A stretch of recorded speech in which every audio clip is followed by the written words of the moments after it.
ஓம் சாந்தி 29/10/2025 சாகார முரளி. இன்று சிவ பகவான் கூறுகிறார், இனிமையான குழந்தைகளே, நீங்கள் ஒவ்வொருவரையும் சொர்க்கவாசியாக ஆக்க வேண்டும். நீங்கள் அனைவருக்கும் நன்மை செய்பவர்கள். உங்களுடைய கடமை ஏழைகளை செல்வந்தர்களாக்குவதாகும். கேள்வி: தந்தையின் எந்த ஒரு பெயர் சாதாரணமானது, ஆனால் கடமை மிக உயர்ந்தது? பதில்: பாபாவை தோட்டக்காரர் படகோட்டி என்று சொல்கிறார்கள்.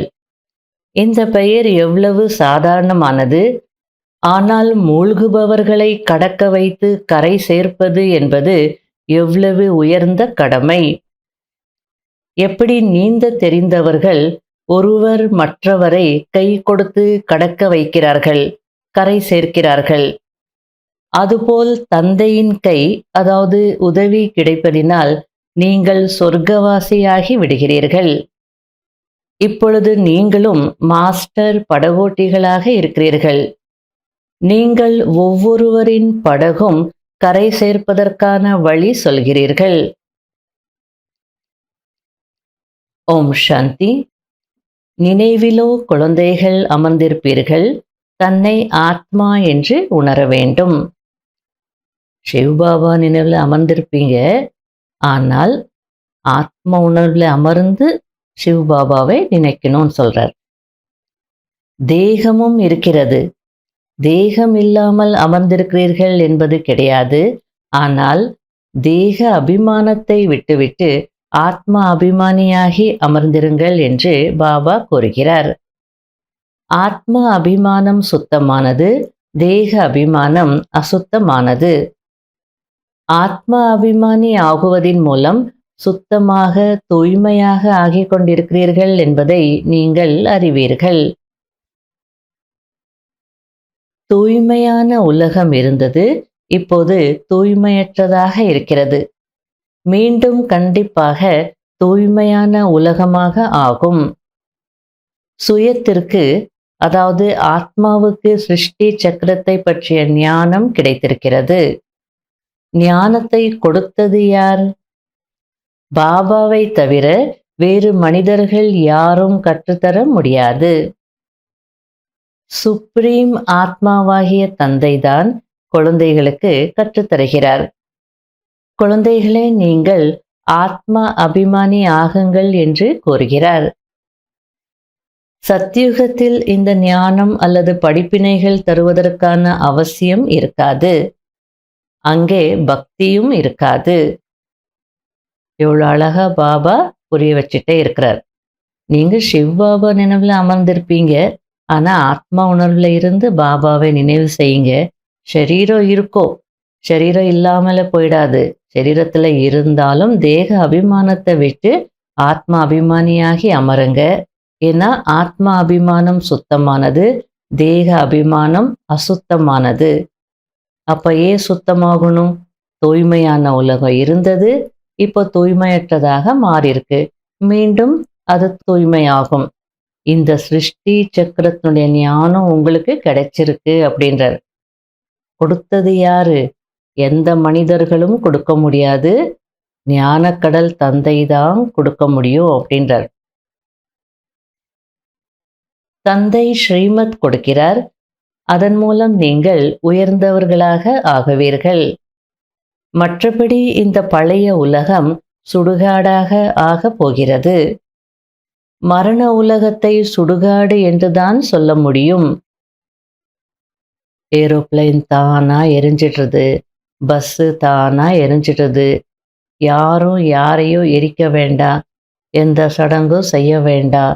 இது ஒரு சாம்பிள் நடந்துட்டு இருக்கு. நாளைக்கு உலகமே இப்படி சுடுகாடாக போகுது. மரண உலகம் தானே.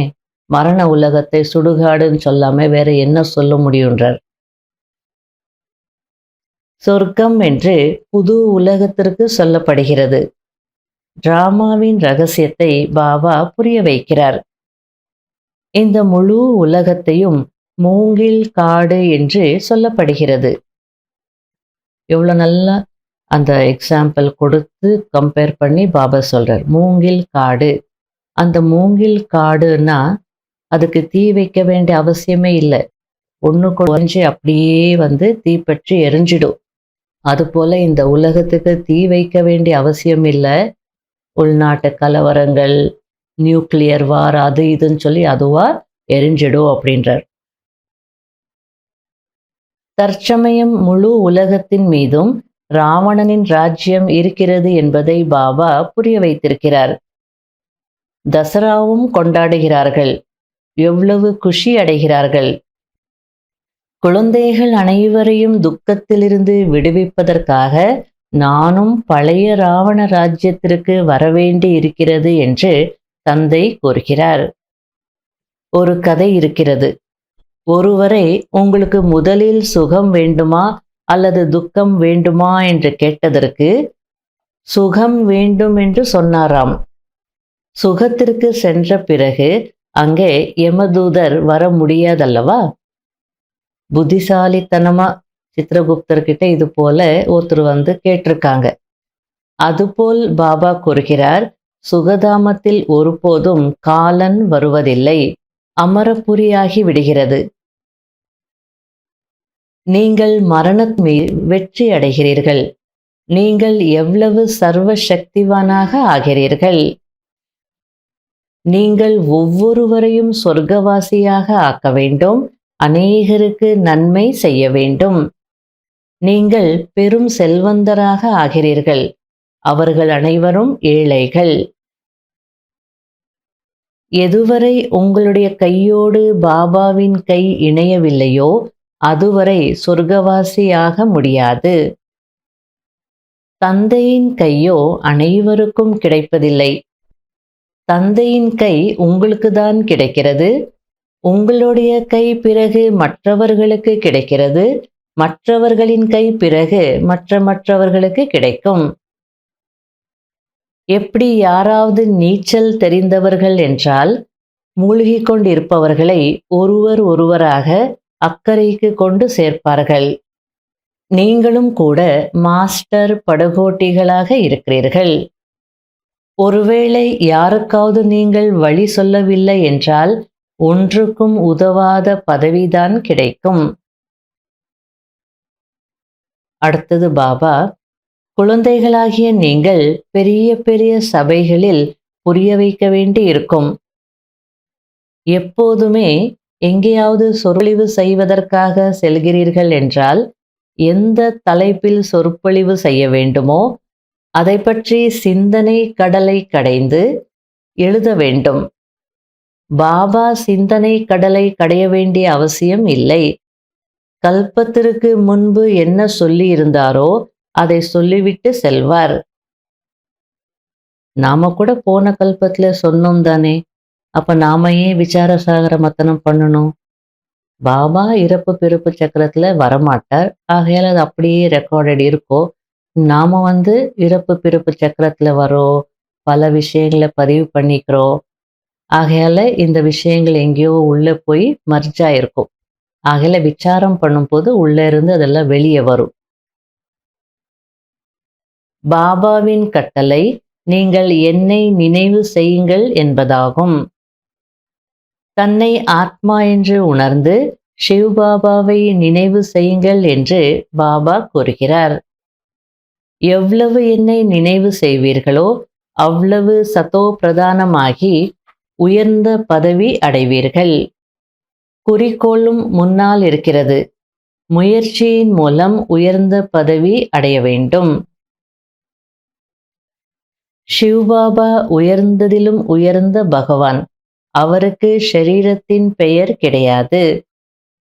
உங்கள் அனைவருக்கும் ஷரீரத்திற்கு பெயர் வைக்கப்படுகிறது. ஆத்மாவோ ஆத்மாதான். இருந்தாலும் ஷரீரத்தை ஐடென்டிஃபை பண்றதுக்கு பெயர் வைக்கப்படுது. அவரும் பரம ஆத்மாவாக இருக்கிறார்.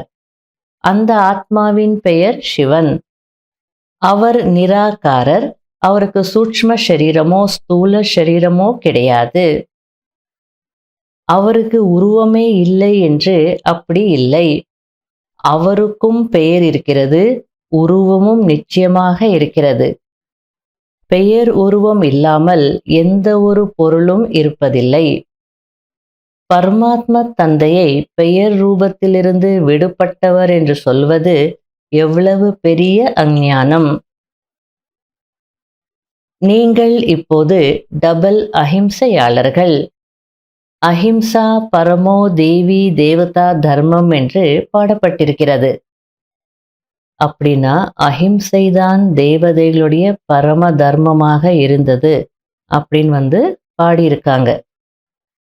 யார் மீதாவது கை வைப்பது, துக்கம் கொடுப்பது, இதுவும் கூட துக்கம் கொடுப்பது ஆகிவிடுகிறது.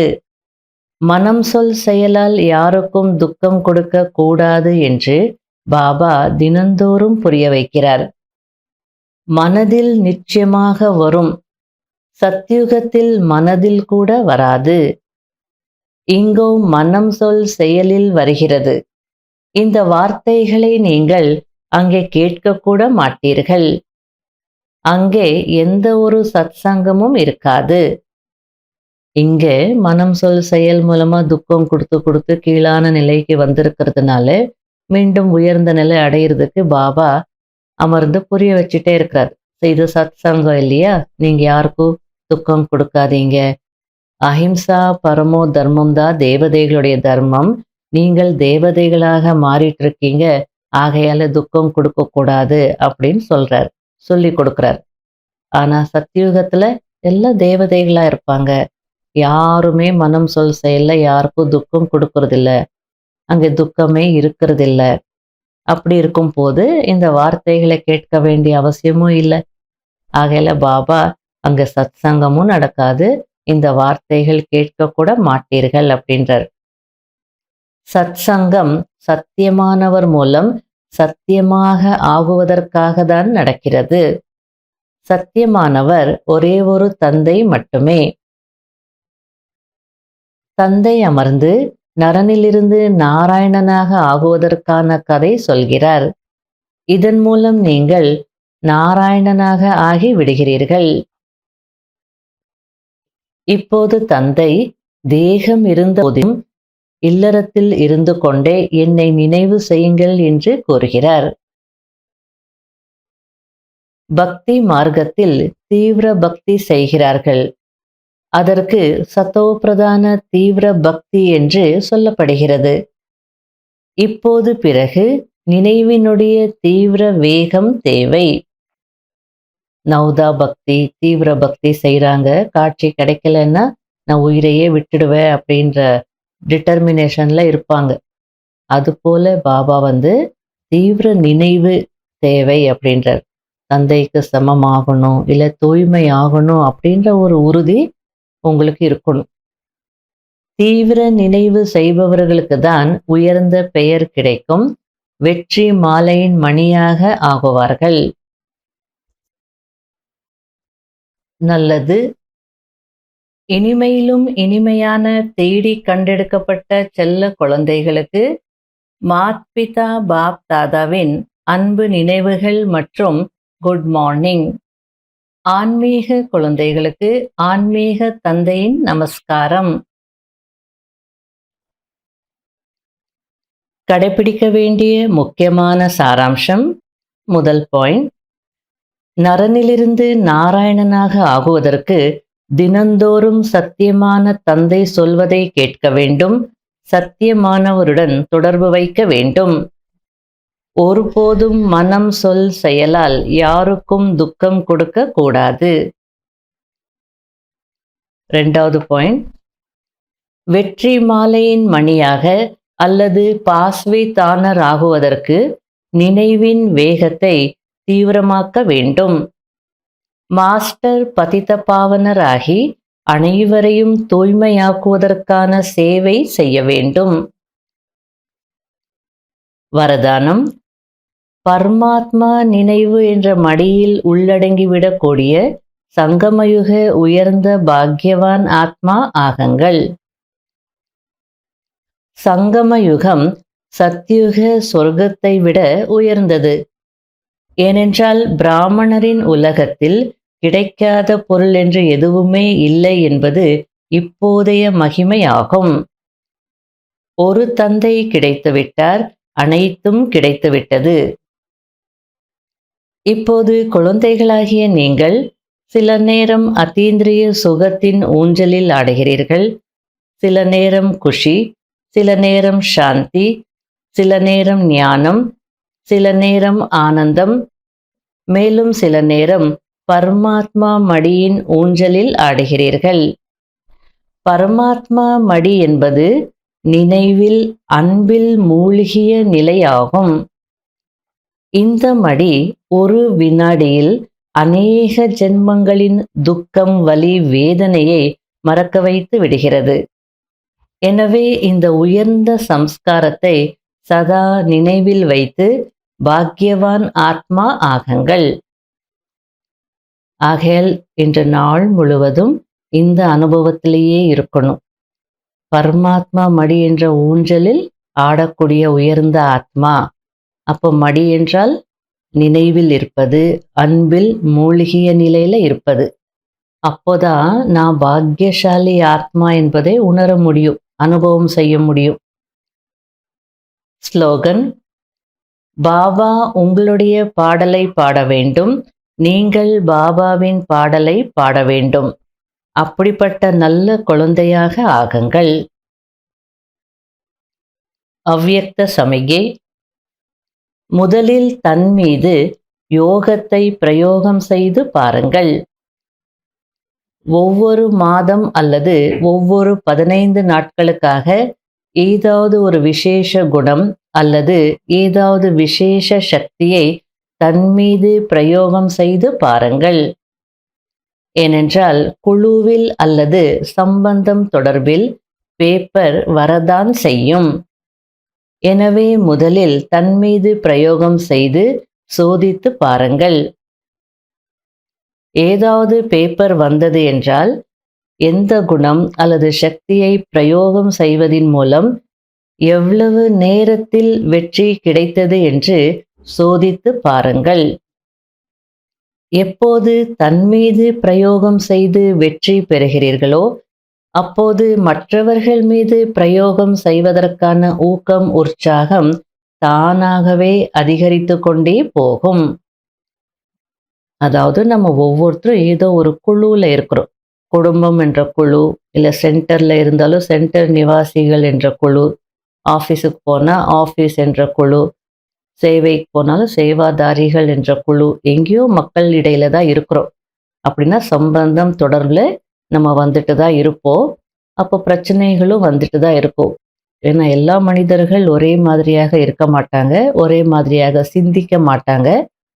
அப்போ எத்தனை மனிதர்கள் இருக்கிறாங்களோ அத்தனை சிந்தனைகளும் இருக்கதா செய்யும், கருத்து வேறுபாடுகள் இருக்கதா செய்யும். ஆகையால பாபா முதல்ல யோகத்தை உங்க மீது பிரயோகம் செய்து பாருங்க அப்படின்றார். யோகத்தை பிரயோகம் செய்வது அப்படின்னா ஒரு வாரத்திற்கு நான் இந்த குணத்தை கடைப்பிடிக்கிறேன், இந்த சக்தியை பயன்படுத்துகிறேன் அப்படின்னு ப்ராக்டிஸ் பண்ணுங்க. உதாரணத்திற்கு பொறுமை சக்தி எடுத்துக்கோங்க. இந்த வாரம் ஃபுல்லாக நான் பொறுமை சக்தியை பயன்படுத்தி வெற்றி அடைவேன் அப்படின்னு நினச்சிக்கோங்க. ஏன்னா குழுவில் இருக்கும்போது பேப்பர் வரும், ஏதாவது ஒரு சக்தி, பொறுமை சக்தி இல்லைன்னா அனுசரிக்கும் சக்தி, ஏதாவது ஒரு குணத்தை நம்ம பிரயோகம் பண்ணணும். அது மட்டும் சொல்லலை, பிரயோகம் செய்து எவ்வளோ நேரத்தில் வெற்றி கிடைச்சதுன்றது சோதனை செய்யுங்க அப்படின்றார். சில நேரத்தில் அந்த சம்ஸ்காரம் எமர்ஜ் ஆகிடும். சூழ்நிலை வரும்போது, பேப்பர் வரும்போது நம்முடைய அந்த பழைய சம்ஸ்காரம் எமர்ஜ் ஆகிடும். பேசிடுவோம். பேச பேச நம்ம உணர்வோம், நம்ம பொறுமை சக்தியை கடைப்பிடிக்கக்கூடியவர்கள் அப்படின்னு. அப்படியே இந்த பேச்சு அப்படியே கொஞ்சம் நிதானம் ஆயிடும். சில நேரத்தில் எண்ணத்தில் வரும்போதே உணர்ந்துருவோம். அதுபோல் ஒரு வாரத்துக்கு நம்ம செய்யும் போது நம்ம உணர முடியும். அதனால எவ்வளவு நேரத்தில் வெற்றி கிடைக்கிறதுன்றது இம்பார்ட்டண்ட். அப்போ தன் மீது பிரயோகம் செய்யும் போது நம்ம மற்றவங்களுக்கு தைரியமாக சொல்ல முடியும், நான் செய்த இது நான் வெற்றி அடைஞ்சேன், நீங்களும் செய்யுங்க அப்படின்னு உற்சாகமாக சொல்ல முடியும் அப்படின்றார். ஓம் சாந்தி.